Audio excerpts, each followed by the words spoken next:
Magandang araw po sa inyong lahat.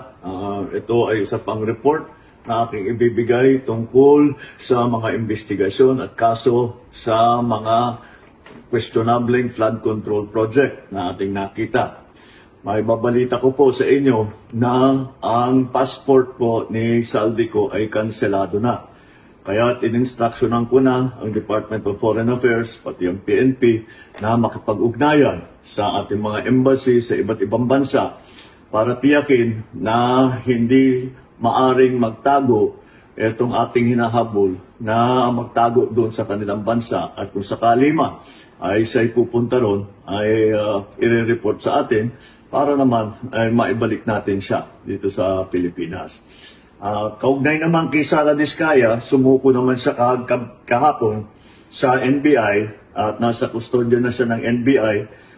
Inaantay ang formal ng paglabas ng kanyang warrant of arrest. Kaya't nakikita po natin, maganda naman ng takbo ng proseso at yung ating mga hinihilaang na kasama dito sa ganitong klaseng sindikato ay haharap sa hustisya.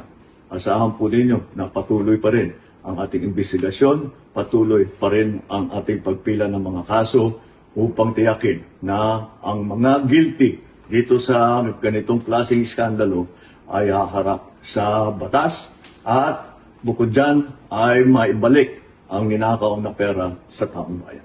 Maraming salamat po. Magandang araw po.